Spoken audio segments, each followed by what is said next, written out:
the big news is Jimmy G. There's no break in the foot, and he could be back in about 7 to 8 weeks. But what does that mean, actually? Well, I'm like having like an internal struggle because now I'm like, damn it. You know what I'm going to do right now? I'm going to take out my phone. I'm going to look at the 49ers schedule and be like, hey, well, if Brock Purdy could hold down the fort, blah, blah, blah, blah, blah, blah, blah. If Purdy holds it down and gives Jimmy G that time to heal and Jimmy G's ready for the Super Bowl, even a playoff game, I don't think you go with Jimmy G at that point. You just don't. 7 weeks brings you to the divisional game, and 10 weeks brings you to the Super Bowl. So ask yourself, in 7 weeks, if Jimmy G could return, and they give this guy little footsie rubs every day and get this guy the greatest care ever, which I'm sure they're doing, they would need to win a wild card game with Brock Purdy or whoever.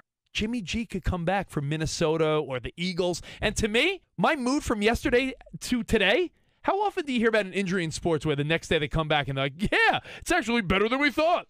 The fact that there's even a chance, that just tells you, you get past like a first crappy wild card game, and let's say you're at home versus the Giants or Commanders, like I said. You win that game with your backup. You could get Jimmy G back in the game. But if he goes 3-2, 2-3 in the team. You're not risking his foot if you don't have to at that moment. You are, because he's not going to be with the team next year if he breaks his foot in the playoffs. And by the way, do you want to retract your statement yesterday, Mr. Big Shot? You said, and I quote, "We've seen the last play of Jimmy G with the 49ers. Unfortunately, that play where he broke his foot, that will be his last play. Wow. It's a Christmas miracle. Tonight, Jimmy G is going to be visited by the ghost of Christmas past, present, and future. And he's going to see the future. And it's Jimmy G in Phoenix winning a Super Bowl over the Bills. That's the future. It's almost like a show getting canceled. Remember some shows that got canceled that came back? Arrested Development, Community, Family Guy, Brooklyn Nine-Nine. Shows that got canceled, and the fans thought it was done. They came back. Hey, we'll see what happens. Just makes the NFL more exciting.